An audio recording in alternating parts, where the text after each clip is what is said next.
ఏకనాథ్ సిండేలు ఉన్నని ప్రతి ఒక్కరికో మజాక్ అయిపోయింది. నిన్న మొన్న ఎంపీ గెలిచిన ఆయన ఎప్పుడో ఒకసారి ఒక పార్టీలో గెలిచిను. నిన్న మొన్న గెలిచిన బీజేపీ ఎల్పీ లీడర్ అని చెప్పి మహేశ్వర్ రెడ్డి నిన్న ఒక మాట్లాడుతున్నాడు. నీకు ఒకటే వార్నింగ్ ఇస్తున్నా, మా పార్టీ ఐక్యంగా ఉన్నది. సోనియా గాంధీ, ఖర్గే, రాహుల్ గాంధీ నాయకత్వంలో మీరు రేపు చూస్తారు తెలంగాణలో 14 సీట్లు గెలవబోతున్నాం. మీ ముఖానికి ఒక సీటు, మీ సొంత సీటు, మెదక్ సీటు కూడా గెలవలేరు టీఆర్ఎస్. కానీ ఇటు బీజేపీ కూడా 1-2 సీట్ల కంటే ఎక్కువ గెలవదు నాకు తెలిసి. మీరు అందుకనే మా పార్టీలో అందరం యూనిట్గా ఉన్నాం.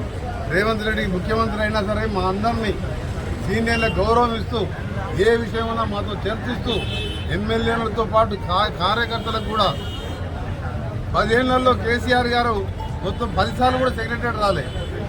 3 నెలల్లో ముఖ్యమంత్రి గారు ప్రతిరోజు ప్రజల మధ్యలో ఉంటున్నారు, మాతో కలిసి ఉంటున్నాడు. అందుకని మా దాంట్లో ఎవరికి అభిప్రాయ భేదాలు లేక మాకు పదవులు ముఖ్యం కాదు. ముఖ్యమంత్రిగా రేవంత్ రెడ్డి గారు నిన్న ఎవరు ఏకనాథ్ షిండే లేరు. వారు ముఖ్యమంత్రిగా వారి నాయకత్వంలో మేమందరం టీమ్గా పనిచేస్తాం. మన దక్షిణ తెలంగాణ, ఉత్తర తెలంగాణ భేదాలు లేకుండా అన్ని పనులు చేసుకుంటాం. మీ అందరికీ తెలియజేసుకుంటూ ఈరోజు రంజాన్, పవిత్ర రంజాన్ మాసం సందర్భంగా ఈరోజే మహాత్మా జ్యోతిబా పూలే జయంతి రావడం, నిజంగా ఆ మహానుభావుని ఇప్పుడే ఈరోజు మరి నివాళులు అర్పించినాం. ఆ రోజే అంటరాని తరాన్ని రూపుమాపుతూ పిల్లలు కూడా చదువుకొని పైకి రావాలని, మహిళలు కూడా సమాజంలో వారికి గౌరవం రావాలని స్ఫూర్తి తీసుకొచ్చిన నాయకుడు మహాత్మారావు జ్యోతిరావు పూలే. ఈ విగ్రహం ఆంధ్రప్రదేశ్లోనే మొట్టమొదటి విగ్రహం పెట్టించింది ఆ రోజు ఎమ్మెల్యేగా నేను పెట్టించాను. ఆ తర్వాతనే కాంగ్రెస్ ప్రభుత్వం అఫీషియల్గా దాన్ని గుర్తించి జ్యోతిరావు పూలేగా హాలిడేగా ప్రకటించి ఇవాళ బీసీల పాటు మైనార్టీల కోసం పనిచేసే కాంగ్రెస్ ప్రభుత్వం.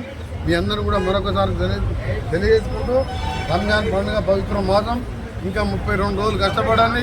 ఇంకా 5 సంవత్సరాలు, దాదాపు ఇంకా 5 సంవత్సరాలు మనకు ప్రతి ఒక్క వానికి, ఇల్లు లేని వానికి ఇంద్రమ్మ ఇల్లు కానీ ప్రతి ప్రభుత్వ పథకం వచ్చే విధంగా నల్గొండ కాన్స్టిట్యున్సీని, నల్గొండ పార్లమెంటుతో పాటు తెలంగాణని ఒక సీనియర్ నాయకునిగా అభివృద్ధి చేసి మీ గౌరవాన్ని కాపాడుతానని, మీరు మాత్రం తెలంగాణలోనే నల్గొండ అసెంబ్లీ ఎక్కువ మెజార్టీ ఇచ్చి నా గౌరవాన్ని కాపాడాలని మీకు చేతులెత్తి నమస్కరిస్తున్నాను.